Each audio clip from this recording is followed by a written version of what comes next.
Hey, everybody. I am your host, Dre, and I have a guest today who I just saw. He popped in backstage as the entrance was coming on. Here he is.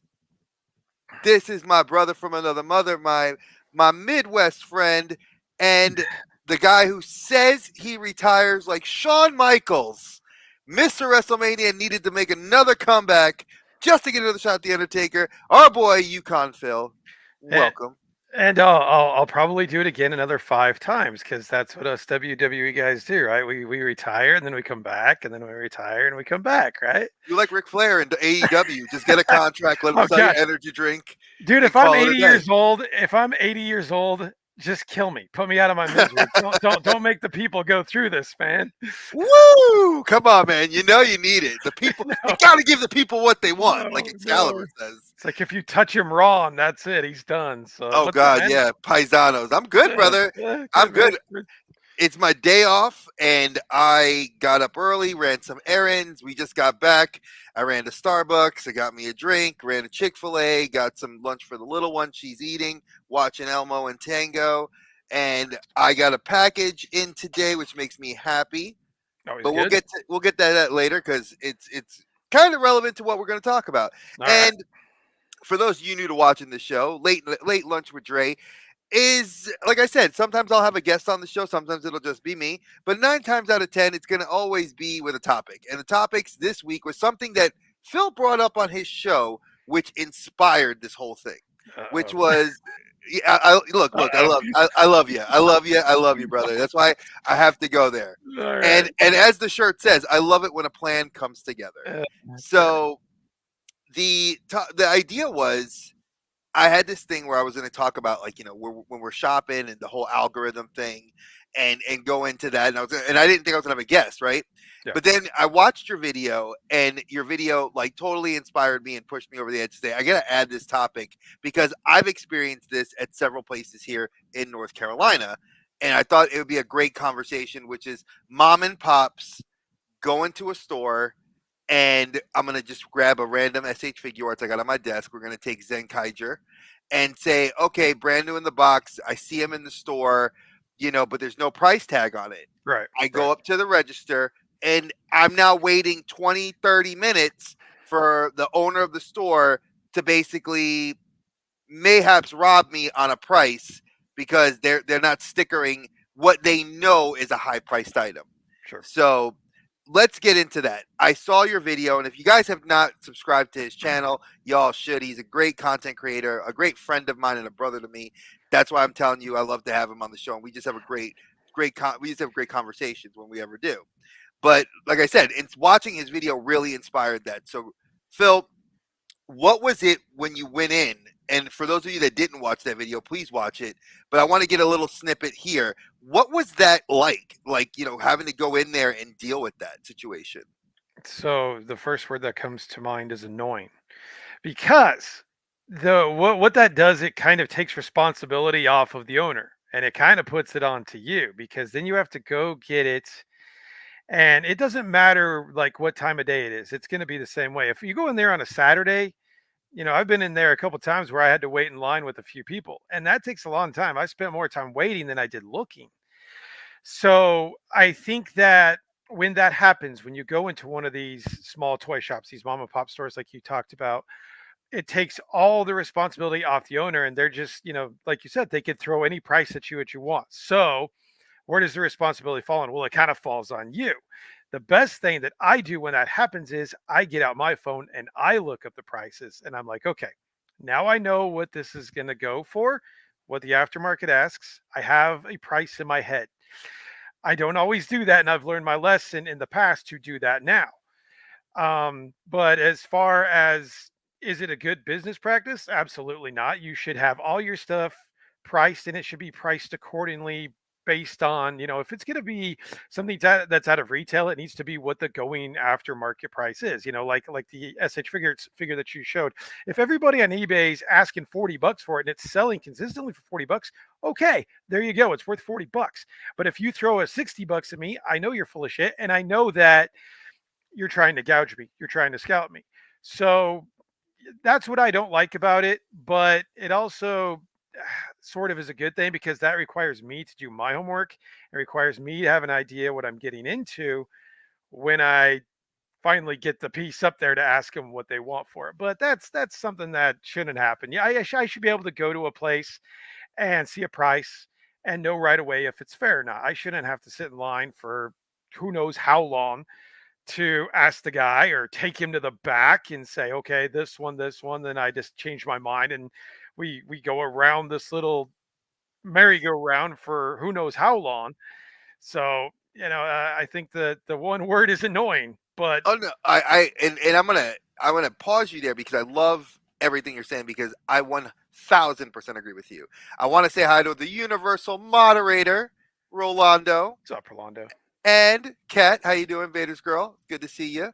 And I'm gonna agree with you because I myself recently, in the group that we have for the collector safe space, I posted that I took 2 totes Right. of toys to my local comic shop. Now my local shop, I give it to him. He really gives me good deals. I can't ever say he's ever like, for lack of a better word, dicked me over or done anything where he's made me feel where I'm like, man, I'm not getting fair market value for what I'm trading in. Right. Especially if it's brand new and it's like, just I literally had it just collecting dust. He gives me good fair prices. But recently, like I sent him in stuff and I was giving him now for those of you that are not in the know, Marvel Legends, the symbiotes have kind of skyrocketed in price recently due to the upsurge in Spider-Man, and there's a possibility that with Venom: The Last Dance, we're going to be getting Lasher. So a lot of people are saying that because they did the reissue of Carnage recently from Let There Be Carnage Marvel Legend, that we're going to be seeing some reissues, maybe even movie issues of these figures. So their originals went up. So I went and I said, well, these figures are not brand new, but they're in good condition. And I have them literally sitting inside of a little individual plastic container inside of a larger box. So I was like, I looked them up on eBay, I did a Mercari, and I wrote them down. And for the first time I've ever done this to him, I put an envelope in the bag and said, "These are the look, these are my non-negotiables because I know that I'm giving you quality figures, and if you're gonna give me like a fair price, these are the ranges of the price that I'm looking at." And I think for the 6 symbiotes I put in the bag or in one of the totes, it came out to like 156 and that was me being fair on average low end, Yeah. not looking at the high end. Yeah. And and I also worked at a store many, many, many, many moons ago. After my first marriage ended horribly, I was living with my sister. I didn't have a real good job, and one of the things I did was I worked at a retro toy store that one of my friends locally here had introduced me to. And one of the mottos that the manager that I became eventually I became the store manager, we had to change that was like we had to have a trade day at a time where we had cutoffs for trades. So that way, like if I was working by myself, I knew that after 5 o'clock, which gave me 2 hours to close the store, you weren't coming in at 6:30 expecting three, four, 5 things to trade to like get that done in the day. It wasn't happening, and it was hard because some days I'd get people coming in with like one item. Some days I'd get people coming in with whole collections. I'd get a vintage Star Wars collection, and that's before the vintage thing really blew up back in like 2013, no, 2014. So that's when I was working at this place. So you have to look at that like as that wasn't the big market move right then. There wasn't a big money move, then. But I started to deal with Hot Toy taking in Hot Toys as trades, and then I had to look those up, and I didn't know nearly as much as I know now. Right. And you're right. It was a shitty business model to like walk in and then you got you guys sitting there and it's like I'm Googling prices. And back then there was eBay. You had to go Yeah. by eBay completed auctions. Now you have eBay, Mercari. Some people go out look on Nextdoor. Some people are looking at what's at whatnot. Some people are looking at all these things to come up with a fair. And I know that we have like action figure websites that like correlate figure prices on what the market values are. A lot of people have made apps to do this shit. And do you think it's fair to, like you said, is it fair for you to you had to do a little bit more due diligence, Mhm. but you're protecting yourself. Right. Because Right. if you are a vintage collector, I would definitely say you have shifted your collecting to be more vintage. Yep. So you have to be more mindful of what you're walking into because you don't want to get dicked over on, a figure that may be worth $25 and the guy's trying to sell for 75. Yeah, absolutely. And a good example of that, I bought a real Ghostbusters Terror Goblin. Guy actually set it aside for me. I talked to him a couple of weeks ago, and he's like, "Whatever real Ghostbusters vintage I find, I'll set it aside from you. Come back in, we'll talk about it." So I go into the shop. This is a totally different shop, mind you. And I asked him, I was like, "Well, what do you want for it?" He's like, $40, right there. He didn't have to look at his phone. He knew the price that he wanted. I looked up mine. They're going for 50. I was like, "Okay, that sounds great. That sounds like a plan." And kind of going back to what you said, so you had to take the time when you took those two bins in to price out everything and to know what everything was worth and to know what you wanted for it. Why is it that you could do that, but some of these shops couldn't? And that's where I've got the problem with some of these business Well, practices, you know. well, again, I also, when I was trading in my loose McFarlane baths, like I Mhm. looked at Beast Boy, and Beast Boy right now, if he that bath is worth $150 because of the customs people are buying it for to do those custom Beast figures Right. because they love because he looks like Beast. You do a repaint and some sculpty, it's an X-Men figure. Yeah. And I get that. So that's why when I put that figure there, I was like, I looked at eBay completed auctions, I looked at Mercari, and I even looked at nextdoor.com.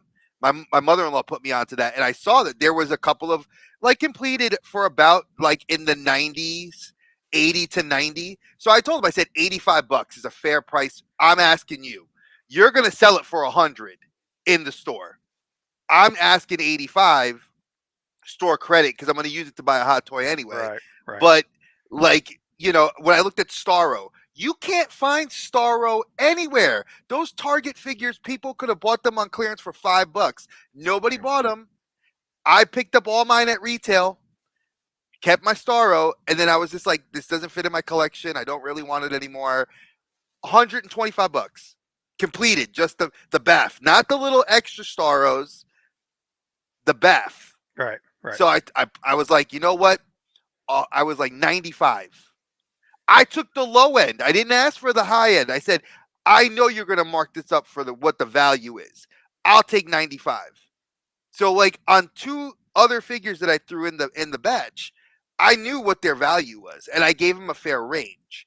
And I think that for me, I took an extra 2 hours the day before after I got off work, after I cooked dinner for the wife and the kids, got the kids to bed, and I'm sitting up on my computer, on my phone, on my tablet, having all these things so I can look at all this and correlate, writing it down, then packaging it all up. Yeah, that's 2 hours of extra prep time for me, Yeah. but it's guaranteeing me at least the due diligence that I know he's going to do the same thing, and I trust him. Like I said, I know he's not going to dick me over.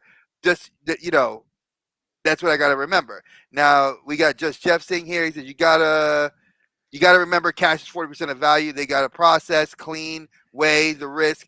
It's a pain in the ass, and you're right. You're not wrong. It is a pain in the ass all around. But at the same time, as a collector that's looking to move those pieces, that knows they're going to move those pieces, and like I said, the store has high volume, and I know what he gets. He Mhm. does superheroes. He does Star Wars vintage, GI Joe vintage, and he does Toho vintage. So a lot of the Godzilla stuff. Right. Knowing that I know what he moves in and that comics and superheroes are like number one, when I give him stuff, I clean it. I do the due diligence of giving him that privilege because one, I've known him for well over a decade. He's a very good friend of mine. My family knows him. I try to get ahead also because when he sees that I took the time to clean it, dust it, make sure it's all good, he has less things on his plate to do. Oh yeah. Now I don't. Now I Absolutely. don't. I don't know, Phil. Like, and you've lucked out because I've gone to. There was a place here I went almost. Now, mind you, I don't know how far these places are from your house. One of the places I drove to, and this was last year, spring. One place here in North Carolina is like an hour and a half away from me, and I drove there to bring in when I sold all my Transformers. You remember when I got rid of all my Yeah. Transformers? Yeah. Yeah. Yeah. I took that, and there was only one place that took them.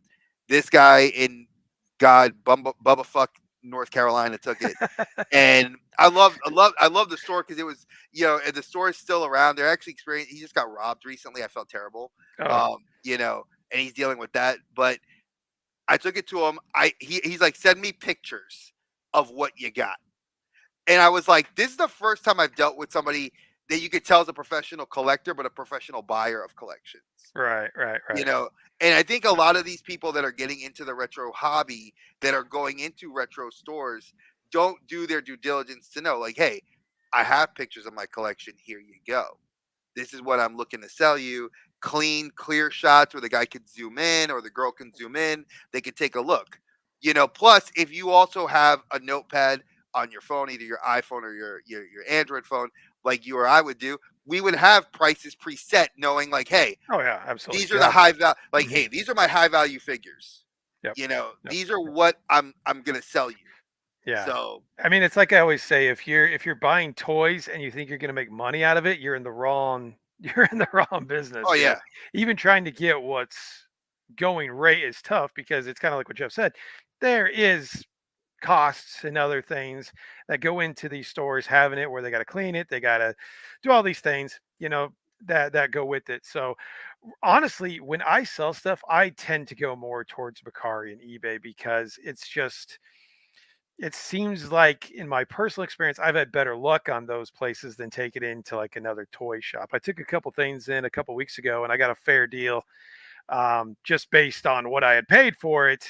Where if I pay $5 for something, I'm happy to get almost anything because I'm making money no matter what happens. of course. But yeah, I get a little nervous when it comes to selling things to some of the places around me because I don't feel. I mean, one guy told me, for instance, he's like, "We're not buying anything Star Wars, nothing, because the shit doesn't sell." I mean, they have Star Wars figures that have that much dust on them all through the entire store. So it's like, well, I got a lot of Star Wars, so I'm not gonna sell that stuff. But yeah, I think it's really just what works best for you. But again, do the homework, know what it's going for, have a price in mind what you want, and then be willing. I think a lot of people too, and this goes with buyers and sellers, us as collectors, them as toy store owners. Be flexible. Like, don't just say I want $100 for this, no matter what. If they offer you 80, or they offer you 90, like I think that's why I've had good luck selling things like on Mercari. Is I take, you guys know that I sold my Black Series collection. I probably got screwed on that, but for me, that was a good price because I just wanted to kind of be done with it. When you're done with something, you just want to get rid of it. So, Exactly. it's really a personal preference on how this stuff goes. If you want to be, I want this and I want this, okay, but you're gonna have a hard time getting rid of it, or you're gonna have a hard time, you know, getting it. Also, if you're scouring for such a good price, we all want a deal, but there's times where you find something, you got to kind of pay what they're asking if it's like a vintage thing, like with what I mentioned with the Ghostbuster thing. So, again, it's just what are you willing to do? What does your And, budget allow? and I think that's another thing too. Like, what does I think that a lot of people are looking outside of their budgets right now, Mhm. especially when you look at a vintage or even a modern collector. Like, I'll give you a perfect example, and this is something we could talk about going forward because you were saying with Mercari and eBay. A lot of people lately have said Mercari, and especially with Mercari raising their prices, Yep. where it kind of now has done the paradigm shift, where we've gone to the sellers having no cost, Yep. but the buyer now carries all the responsibility. So, like, if you go on Mercari and you're like, "Hey, man, I really want this rare," for me, we'll say a rare common writer figure, and it's like, "Oh, good, he's only like $35." But at the end of the transaction, when you look at the report, it's like, "Hey, you're paying a service fee of $18. You're paying tax. You're paying Right. shipping. Shipping, You're all that. paying Yeah. this." And then it's like, "Oh, wait," and then you're paying the packaging fee. Now it's $95. Mhm. So something that was so cheap now has become so expensive. What do you think of that?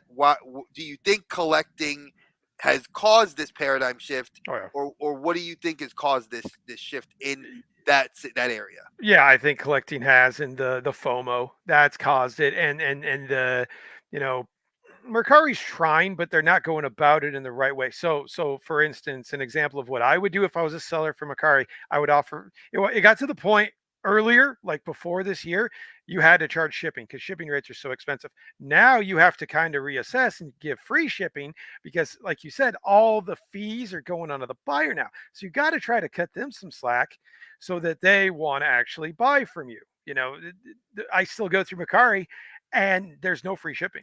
And people are wondering why they can't sell crap. Well, like you said, a $35 thing just turned into a $95 thing because Mercari said, okay, all the responsibility is now on the buyer. Well, I personally won't buy anything on Mercari, especially vintage. Vintage, you got to be so much more careful with making sure that it's not only in good condition and you're seeing what you're seeing, but that it's actually legit, that it's not a reissue because there's so many reissues nowadays. So Oh yeah. I won't buy a Mercari anymore. I've been so patient with my vintage collecting where I'm just kind of going to the places I know. And if they got it, they got it. If they don't, they don't. And if they don't, I don't need it. So I'm really learned to be patient with the vintage collecting. And there's a lot of crap out there. There's a lot of crap where people try to screw you. There's a lot of bad product out there.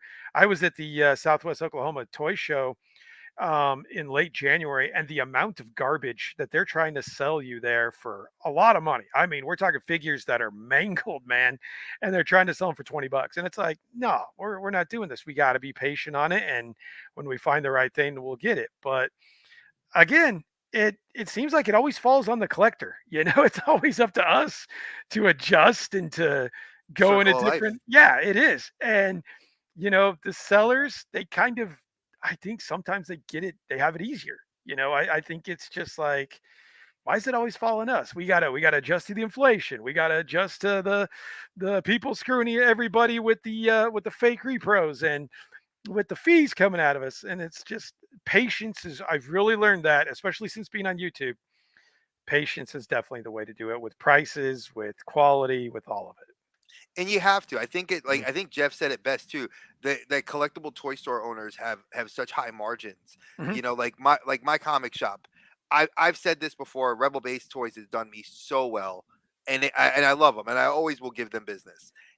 And one of the things I love about them is I will go there and pick up a Marvel Legend that if Target doesn't have it or whatever, or even if Target does have it, I'll still pay that $5 above the margin, not because I'm just giving them the business. It's because I think that this is a guy that's, yeah, he's paid he pays whatever the margins Hasbro's charging him, whatever.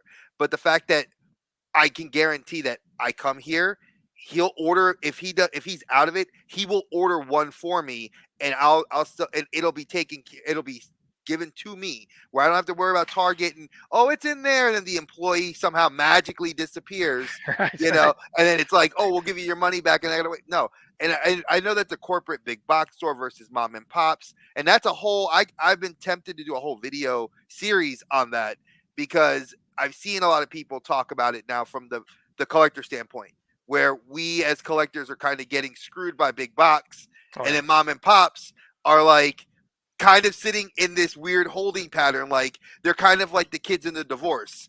Like, Um, what do we do? Like, do I go to the mom, who's Hasbro and everything else, and say I love you because your prices are going up, or do I go to the collectors and say I got to be fair to you guys because you're my market? That's who I'm trying to sell to.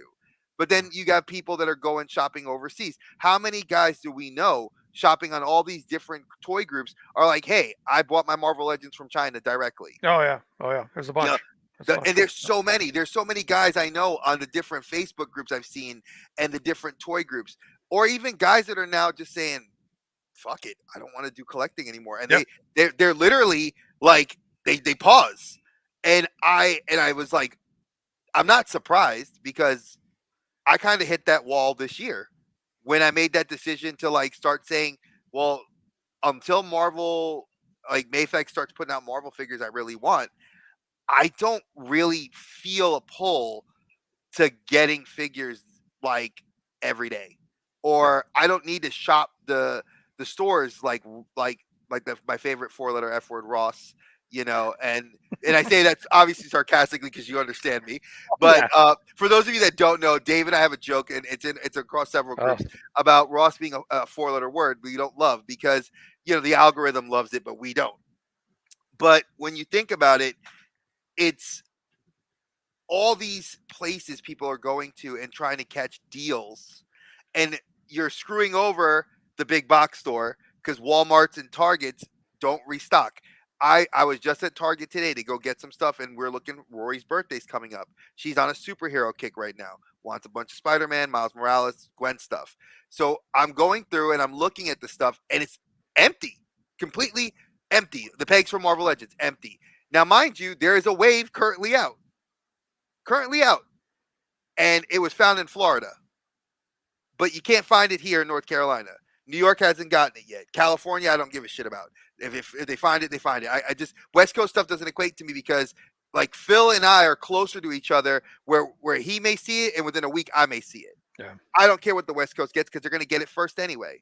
It comes into their ports. So when I stopped looking at people's feeds from there because it's like I'm not spending money on you getting me a toy. I could wait.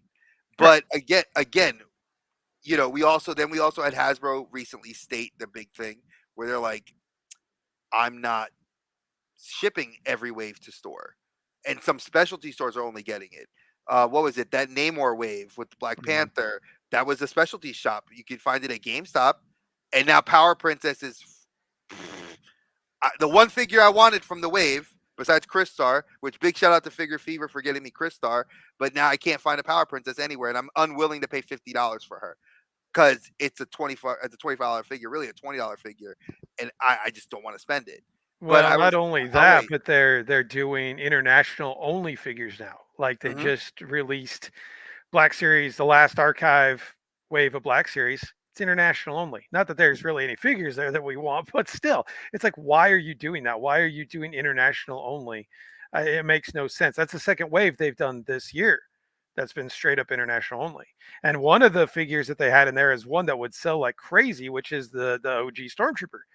And it's like, well, that doesn't, again, that the business practice doesn't make a lot of sense to me on that. And shipping to some places, shipping to high volume, they're notorious for that too, where it's like the Street Fighter figures, they will ship those figures to the higher volume targets as opposed to the lower volume targets. At least that's the rumor I've heard. I don't know if that's entirely true. No, I think But it's true. It's true okay. because So there you go.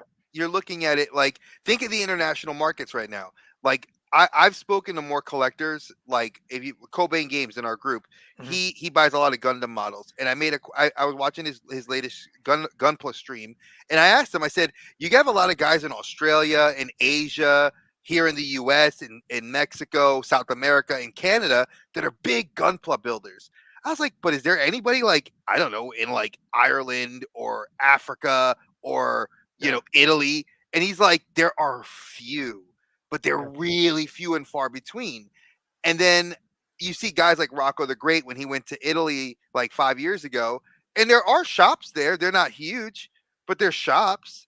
So it's like, okay, so I wonder what is the international market look like? What is it that's because the guys that like what was it Edge Retro Geek Out, Mhm. Mhm. like it seems like you look at like Switzerland, France, Germany, those places are popping for Yeah. vintage toys. Yeah, yeah. Well, So Japan obviously for new oh yeah, toys, China for new toys, that sort of thing. But again, like why are you like well with Star Wars for instance, why are you leaving us out of certain things? It's hard enough to get the things that are here, but you're leaving us out of certain things. I don't remember them doing just a US only wave. Which you did that to me that makes more sense honestly because it's like that's kind of where Star Wars was born and everything. But it is crazy, and there's no way, like you mentioned earlier, a lot of these YouTubers and a lot of guys who do reviews, they get them from say, the UK or where I know MGO 316. I don't know. We're both Transformer guys. You probably watch MGO, but he gets all his stuff early because he orders it from United Kingdom. And again, the shipping rates, man, I don't know how much he's actually making on his videos because he's paying probably $100 to have that damn thing shipped to him just to be the first one to get it. And it's like, I've gotten to the point where if I can't find it in my area, I don't need it. And it's just that simple. And it's like, and if I can't find it for at least what I think it's worth or cheaper, I don't need it. Like I mentioned in the last video, I feel pretty content with the collection. Does that mean I'm stopping? No. But I finally feel in a place where it's like, I feel pretty good about it. And I know you're the same way. Since Hmm. you made the transition, and you show us on the group everything you get, and you seem happy with every single thing you It get. It's not feels like just a so good. throwaway go on the shelf, you feel content with what your collection looks like now. It's a sense of pride that Yeah. I haven't had that sense of pride since I was a statue collector. Yeah. Like, it's that level of pride because when I bought my statues, I didn't get them often. My statues would come in and I would get them maybe every couple of months. I'd get like two or three that would come in, and they were expensive. It wasn't like they were like, oh, they were like $20. No, these are like $300 statues. And I'm getting like three at a time. And then like 4 months later, I'd get another three at a time, Right. and those statues were fun because I'd pose them. I would do the videos. You guys watch if you guys have watched those vintage videos, and I say vintage, and I use that term loosely. I'm not that old yet. Um, but when Phil and he inspired that whole thing where he's like, I love some of your older stuff. You need to bring that back. And when I did that little kind of series, a lot of y'all liked it because you guys were like, man, you could see the pride, you could hear it in your voice, like Yep. when you're talking about all that stuff that you got. And I feel that way more. And that was what, 7 years ago, 8 years ago. Now I've because I have my daughter, and because I'm married, and because I have shifted my collecting habits, I feel a huge sense of pride, enjoyment. It's exactly that. Like when you Yep. got your vintage Megatron, Yep. when I got Miles, I wept. I am not gonna bitch and moan and cry about that. I literally, folks, had tears of joy because it was a piece that I've wanted for 5 years, and finally, because I got rid of things, was able to get. I can tell when you see Phil's video and he gets that Megatron, you just see the enjoyment, the sheer giddiness of being a kid again, and that's Right. why we do this hobby. That's what it's about. That's what it's about, man. Yep. Yep. And Well, that's what you want for your kids too. You want to I see it in was your just kids. gonna say that, man. You talk about how your kids do that too. My kids. So I took me and my wife. We took my son and my daughter. My daughter's gonna be 9 in a couple weeks. My son is 6. We took him to see the Transformers 40th anniversary, the first 4 episodes ever of the 1984 Transformers. That's all they talk about now. I mean, my boy and my daughter, they're drawing pictures of Soundwave and Megatron, and it's like, I am so happy and so thrilled that I was able to introduce something to them that they love, that I love from my childhood. And that really makes me happy. Like I was just happy just watching my son the entire time. He's sitting by me in the theater. He's asking me, which one's Soundwave? What? I don't like Megatron. Starscream should be leader. I'm like, dude, you're The, cracking the, me up, the man. debates of genius of a child, man. That we should bring him on. We could Yeah. talk about Oh, this. he would. Why? He would.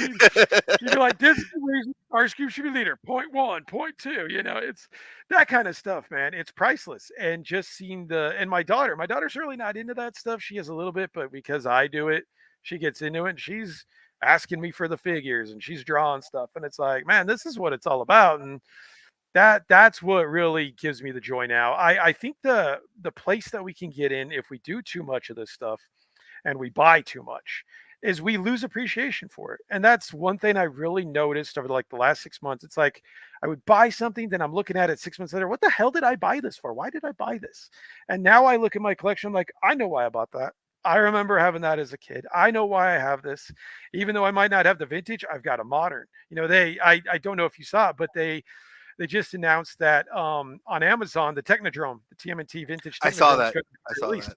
I'm all in for that, man. I never had that as a kid. Another Grail. I will be going for that. And it's And, like and you look at it's the another joy in thing. your face. If you Yeah. if just watching you talk about it right now brings me joy because I love hearing my friends. It's seeing that level of enthusiasm. Yeah. Like you're like, Dre, I heard about it and I was like, I was waiting. I was gonna mention it later, but I'm glad you brought it up Hey, I now. saw that Like, right away this I morning. was like, look at it, look at it. He's like, yeah, like I Yeah. can't wait. Yeah, Because I don't have to pay $200 for the vintage now, so I'm happy. So like you, Colin, you know, we already know you and Colin are going to be full in on it. I know that like Right. guys like Captain Spaulding are going to be in on it because that's Crazy stuff Toy that Hunters Guild will be full on it. Yep. exactly. Yep. You guys are all in, and it's so cool to see that level of joy. Like for me, like when I saw I'm you guys know I'm a huge I like Star Wars. I love Star Wars, and I love the Bad Batch. Like you know, I felt bad how it ended because I kind of wish that like the ending was not the ending. But then again, as a true Star Wars fan, if you saw the Clone Wars animated movie from the early 2000s, you know that the troopers that we know from the Bad Batch, that's what's inspired the show because they're there. No. And what's kind of funny is like I saw the Hot Toys, and I went to my shop and I got Hunter. Love Hunter, my favorite character on the show. But then I love Crosshair, and I saw he's getting a release, and I was like, ooh, Hot Toys Hunter. True. Hot Toys. I was like, I got Hot Toys out. I was like, ooh, Wrecker's currently out. I'm like, oh, I gotta get Wrecker. And I'm like, shit, where am I gonna find them? So it's like now I'm hunting, and it's like, you know, the show's over. I feel that joy. My Spider-Man stuff, like, you know, like for me, when I saw Superior Spider-Man Hot Toy got announced, oh my god, my eyes just like completely like beamed. My comic shop owner, he was like, Dre, you know, you're gonna get that. I was like, dude, Oh yeah. the minute it goes up for pre-order, I said, I don't. I said when it goes over pre-order, Troy, just put Dre #1 on the list. Don't put yourself. Don't put anybody else in the store. Just know you're ordering me one. And he's like, pretty much everything Spider-Man you want me to order for you. I'm like, yes. Anything that's not DX with the bases that are going to cost me a lot of money, where my wife's going to throw me out in the street. I said, just get me that, and I'm okay. And he laughed because he's like, so I'm going to expect more stuff to come in. He's like, I'm like, yeah, expect more stuff. And when I brought him those things, it's like I got rid of my McFarlane collection, and I never felt more. I kept I think 4 pieces. I kept Blue Beetle because there's not a single Blue Beetle figure they've made yet. I kept Swamp Thing because that's like the best McFarlane 10-inch figure I've seen them make. I kept Batman Beyond because I love Batman Beyond, and there's yet to be another figure since the Mattel one that they've made, that with the 6-inch Mattel. And then I kept Constantine because my wife got me Constantine, and I am not willing to go spend $300 on the Mezco. So everything else left my collection. Like I was like, I'm gonna get a Peacemaker Hot Toy. I decided that recently. I was like, because I love the Peacemaker you got me, but I was like, I need a Peacemaker Hot Toy because I love John Cena that much. I get it, man. I get it. I love Cena that much that I was like, I need the Hot Toy. After seeing it, since he opened them up, and I was like, damn, I'm like, that looks really good. I was like, man, he looks dope. And my store has them, and I'm like, you know, Green Goblin. You know, there's so many things, and it's like, you know, we've shifted. And I could see it in your collection, and you could see it. Like, I know that, you know, and I'm going to use the Shawn Michael reference for you because I think it's very apropos. Sure, go for it. You know, when you lost your smile, you know, you saw what it was to bring you back. And when I saw the minute, I remember Dave texted me. He's like, Dre, he's like, is he back? And that was his text message to me.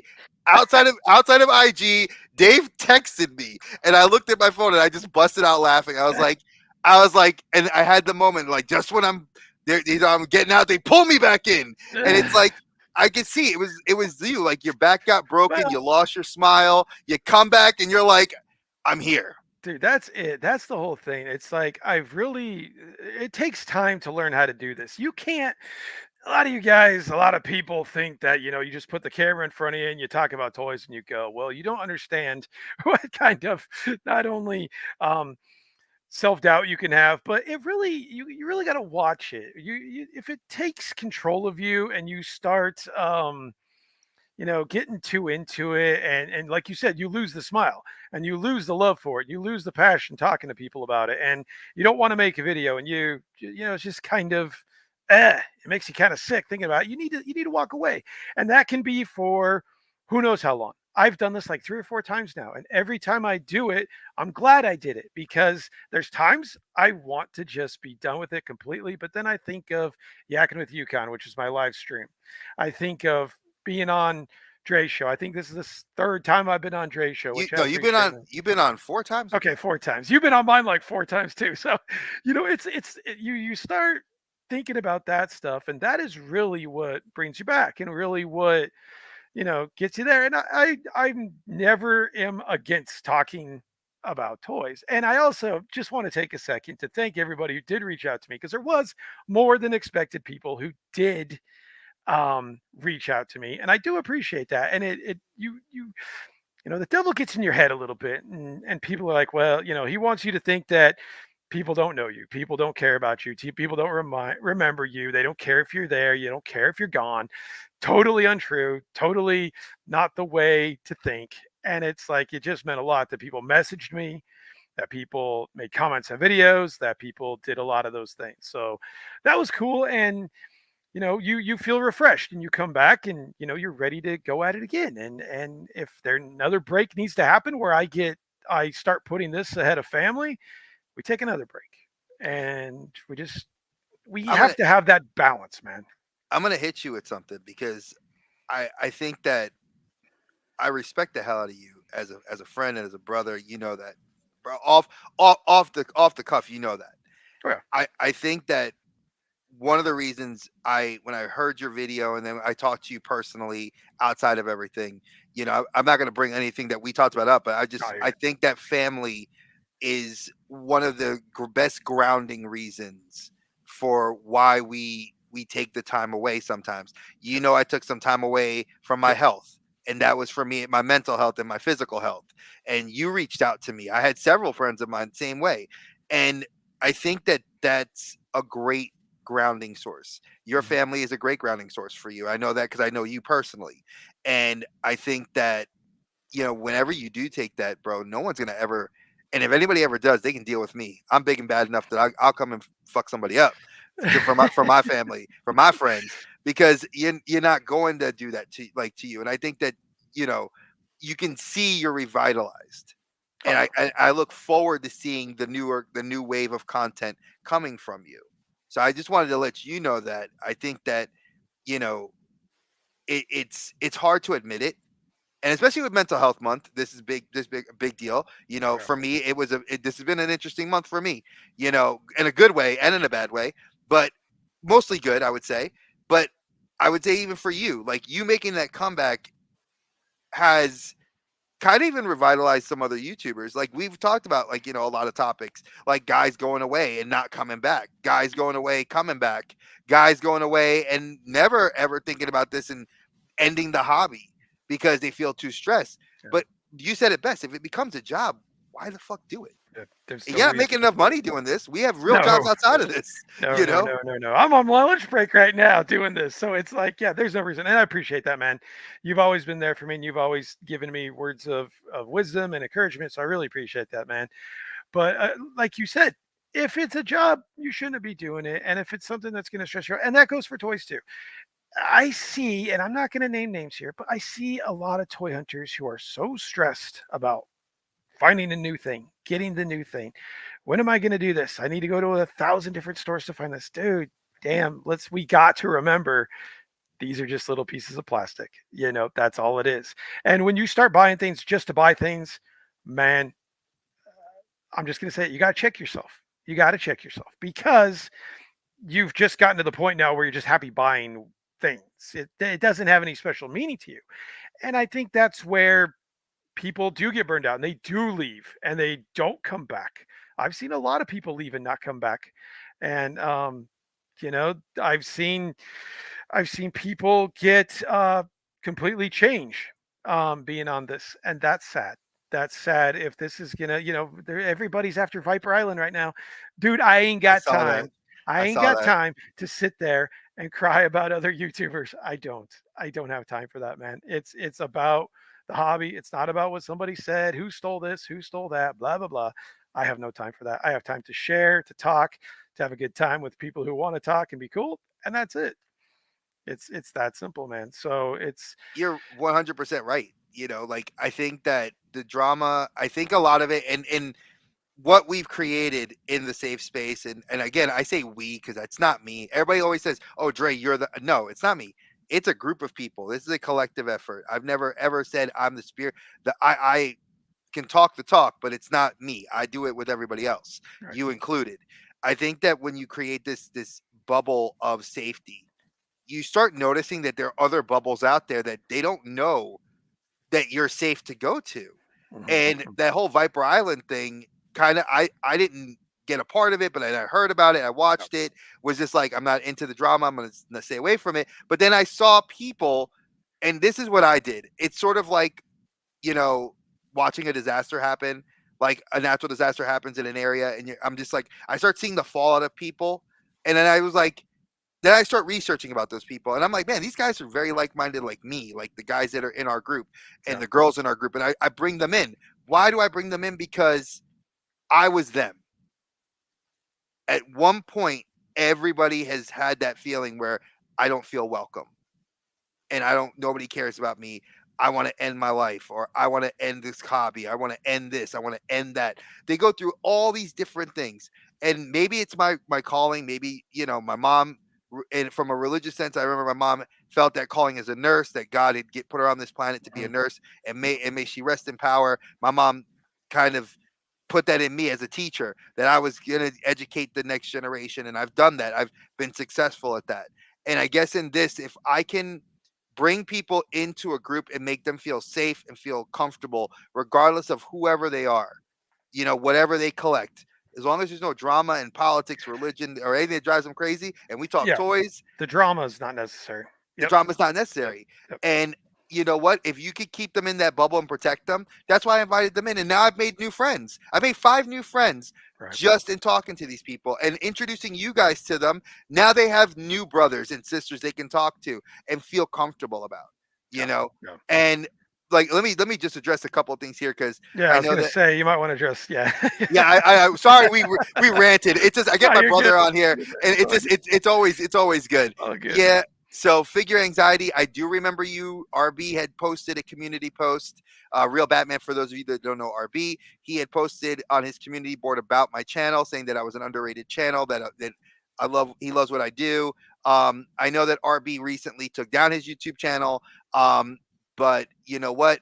I'm not going to get into the drama behind that. I will say RB is a damn good guy, and whatever he was going through, I am not going to bring that up. But I do look forward to the coming things that he will do, because he is an amazing person, and nothing will keep him down.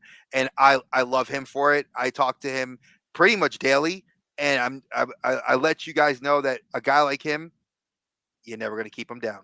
Expect good things coming. And that's why I'm glad I got people like Figure Anxiety who came on over and is now a follower on this channel, but just is a fellow collector, which I look at you more as friends than I do as subscribers, because I don't really care about my numbers, even though I have seen a growth, which was impressive. It's good. Darth Blaze, I love you, dude. I know that you haven't. I was in the same boat when I wasn't working. I didn't buy a lot of stuff because the wife looked at me like, if you spend a fucking penny on a toy, I'm gonna kick your fucking ass. My wife is 5'2". 5'2". I love her to death, but she saw something come in this house and she was like, "Where'd that fucking come from? Did you spend that money? Did you what? Did you? Oh, you sold it? It's for UConn. Just say that. Yeah, I was like, it was a gift. I was like, oh no. I was like, Dave bought it for me, and I lucked out. It's something Dave sent me. I was like, oh, Chris, like UConn, Phil sent it to me. Phil sent it to me. It's all good. It's all good. I didn't buy it. I didn't buy it. Early birthday present. Exactly. So I did. Now I did see Blaze. You mentioned. Let me Figure Anxiety. I do see you said here. Yeah, we're all a little guilty of overbuying. Oh, yeah, I mean that happens. We all have done it. Yeah, definitely, man. I mean, there's times I look, because I usually don't open my stuff within, like, right when I get it. I usually have a pile. Like, I have a pile here right now of stuff I haven't opened that's like 2 months old, and it's like I mean, there you go. And I look at them like, why the hell did I buy this? So that's the thing. We all overbuy, and that's totally absolutely. I mean, I've stopped overbuying because once I started working and I realized how my money was good, and then I was, we're paying down debt, we're doing so much other stuff in the house, we're saving up to buy a house. My wife and I were like looking at the finances. I started paying down credit debt. I started paying off my car. Like, my car's almost fully paid off, which I was so happy. Like January 2025, my car's paid off. I was like, yes. Nice. And I look at things like that as accomplishments for me, because I'm like, that's like $300 extra a month in my pocket that can go towards my daughter's college fund, for both my kids. you know, and my son, if he needs money, I could send him money if he needs it. Like things like that I have. Like I'm looking at down the line. Now, yeah, do I still pick up figures here and there? Oh, sure, Yeah, I do. And of sure. course, but now it's a lot more specific and specified. Um, oh yeah, I know you want that new Dark Blaze is talking about that new Figura Obscura. For those of you that don't collect Four Horsemen Studios, they just announced on Saturday the new Figura Obscura, Anubis, and Bassetet. Um, I'm I got out of Four Horsemen sadly because they're too damn expensive, and they are for if you are a collector that has not been collecting them since their Kickstarter, getting them aftermarket, you are paying an arm and a leg, and I Oh get yeah. why. I've sold several aftermarket, so I've made a fair penny, but they are definitely a financial, you know, not a risk. They're an investment. Right. Let's see, what was it? He says you kind of get that, but sometimes people like for instance, like RB get attacked and they have to address it like he did.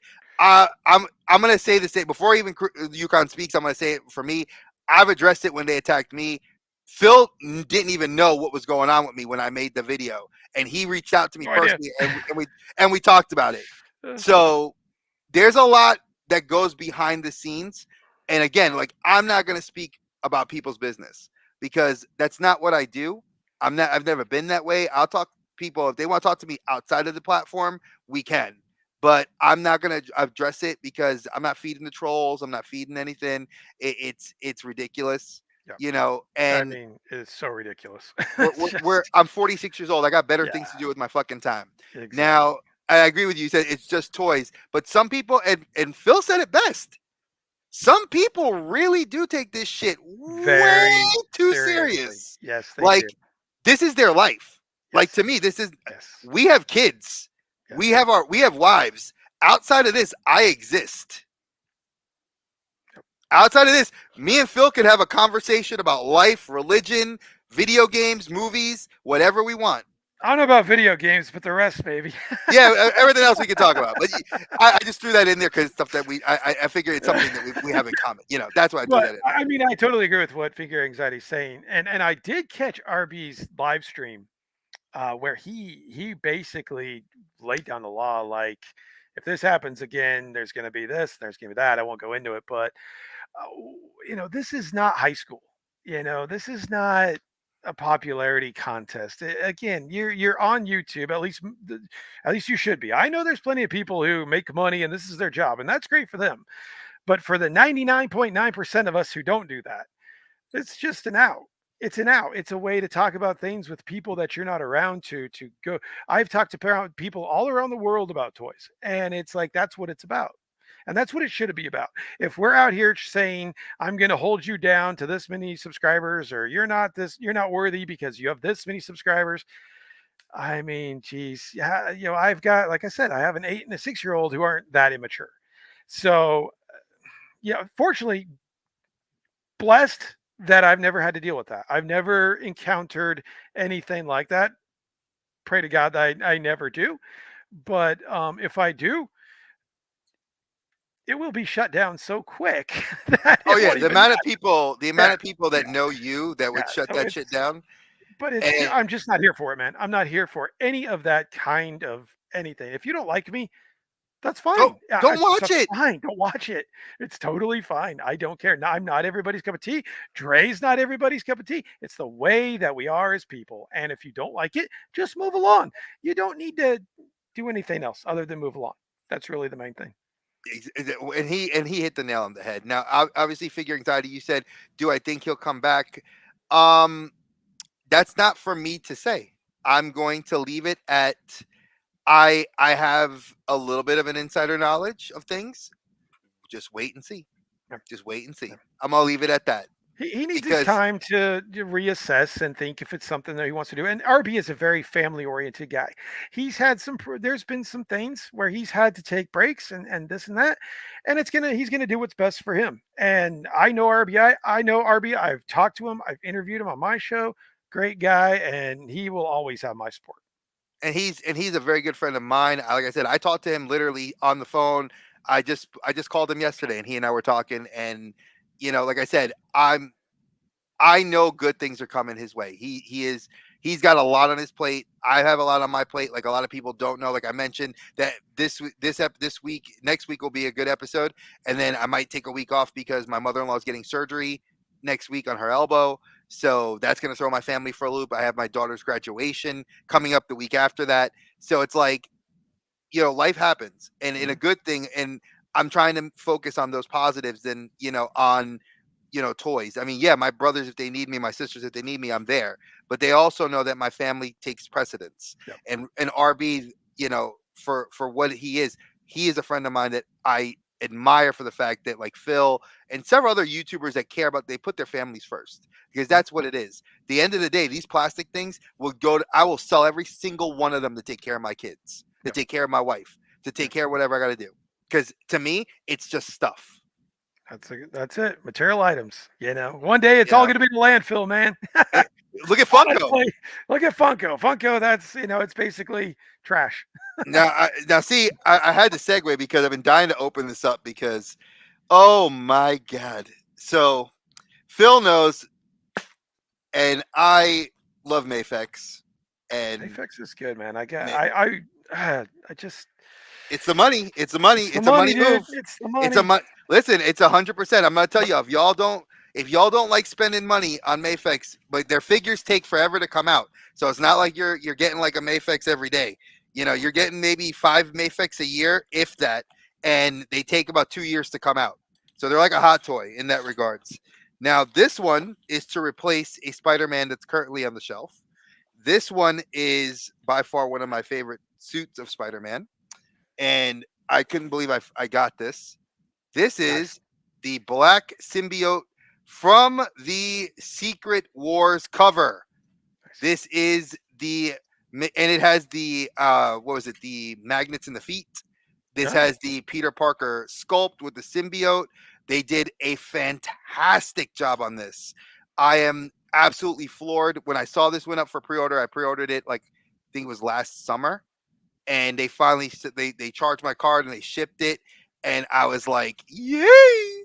Nice, man. How many Marvel Legends do you think it would take to get everything that you have with that figure? You know, how many black suit Spider-Mans would it take Marvel Legends to come out with before you got everything and every variation that you get with that one figure? There's currently 7 variant black suit Spider-Mans. Okay. No, 8. Okay. Sorry, I lied. 8. There is the 2 cartoon ones that they did. There's 3 retro cards. There's the 2-pack with Kraven. There's the regular suit, and then there's the Secret Wars suit that they did the Dark Avenger suit. So those are just a few, excluding that this is a second issue. Is a reissue. So there's 8. This is the best version of the figure, and I told you guys, I am only getting the best version of the figure. So if they ever make a Mafex Spider-Punk, the SH Figuarts that's coming will get replaced. But the SH Figuarts is to replace the 2, because I have the Marvel Legend first issue, which is the non-movie version. Then I have the movie version that was the retro card, and then I have the SH Figuarts coming in, and I will get rid of those other 2 to keep my 1. So that's the ultimate version, man. It's recouping the costs. Exactly. Because why are we spending? You know, this was $120. I'm not gonna lie. I'll tell you the price: $120. After that's what it was, $109, tax and shipping, $121. So I paid for this. I knew I waited a year for it. Damn good version, and I just traded away to the comic book store for about $90 the black suit Spider-Man that was up there. So that replaces it. Same with the 2099 what was it? The 2099 Marvel Legend Spider-Man. I have the white suit up there. They ever make Mafex is putting out Rogue. Oh yeah, I saw that. Thank you, God. Thursday. Dude, that's gonna be just as cheap as the 97 X-Men figures. That thing's going for like over $100. So you might as well get the Mafex, which you know is gonna be superior to the Marvel Legends one. So I mean, yeah, that's the way to do it, man. So let's see. We got 2 more comments, and then we'll start wrapping up. So We got here. What I like about this community is some people just like helping others, and RB, in my opinion, was one that took pride in helping everyone. Like you guys, UConn sub to you, bro, Thank you. 100%. Appreciate that. And figure anxiety, that's why I do what I do. That's why I've surrounded myself with people that want to build a community, that are looking to build a group of like-minded, happy people. I'm not saying we always got to be happy with fake smiles, because life doesn't sometimes is not kittens, unicorn farts, and everything else. It sucks, Right. But at the end of the day, if I can lean on my brothers and sisters to talk, that's what matters. And then I see Just Jeff said, "Oh, I should look overseas." He paid 92. Big Bad had the best deal. Toyco didn't have it up for pre-order, so that's why I grabbed it through Big Bad, because I saw Entertainment Earth had it for like $120. Big Bad had it for 109. And if I some overseas sites, I get skeptical. Oh, we rock. Well, thank you. I mean, we Thanks, try. man. Appreciate that. So I know I got to let this guy tell us here what's going on tonight. I know you have something happening tonight. Tell us about it. I do. So I have a live stream called Yakking with UConn. If you guys don't know what it is, haven't heard of it. Used to be on Sundays, going to be on Tuesdays now, because Sundays, again, it's like what Dre and I talked about. The weekends are tough, man. The weekends are family time. I got a lot of stuff. My kids were getting ready for school. We got a lot of stuff going on Sundays, and I'm usually dead on Sunday nights. Oh, yeah. Tuesday works a lot better over the summer. So we're coming back tonight at 8 p.m. Central time. My brother Dan, who owns his own mask shop, his own prop shop, he does a lot of stuff for Halloween, is going to be on. And he's not a huge toy guy, but I'm gonna pull into the deep files of my brother and get him to talk about toys a little bit. So I'm really excited to get back on the show and do it. I love Yakking with UConn. I think it's my favorite part of my entire channel. I love that I see the same people in the chat. I always have people that are wanting to come on. I've never had anybody bail on me, so it's just a good time. And I throw out videos when I can. That's it. I don't commit to anything anymore when it comes to YouTube, because it's like it's on the side, and I do it when I can. But Yakking with UConn for tonight will be at 8:00. So if you guys want to check it out, go to my channel. It'll be on. Now that's Central time. So it's 8 o'clock Central. Yeah. It's 8 o'clock Central, 9 p.m. Eastern for those that are on the East Coast. And if you're West Coast, that'll be 5 p.m.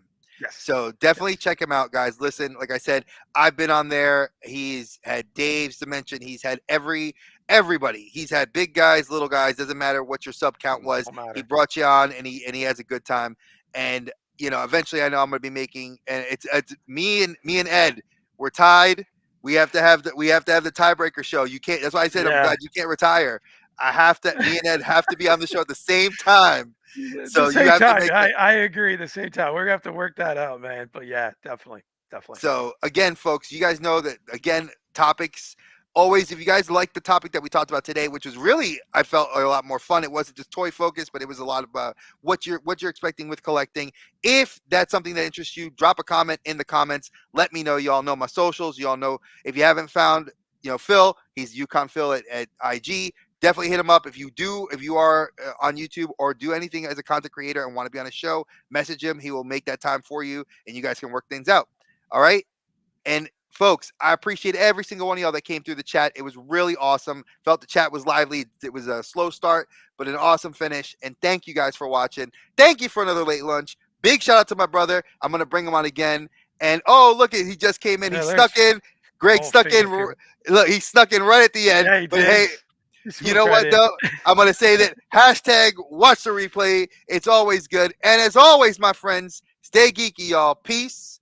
And we'll see you on the flip side. Have a great one, guys. Thanks, guys.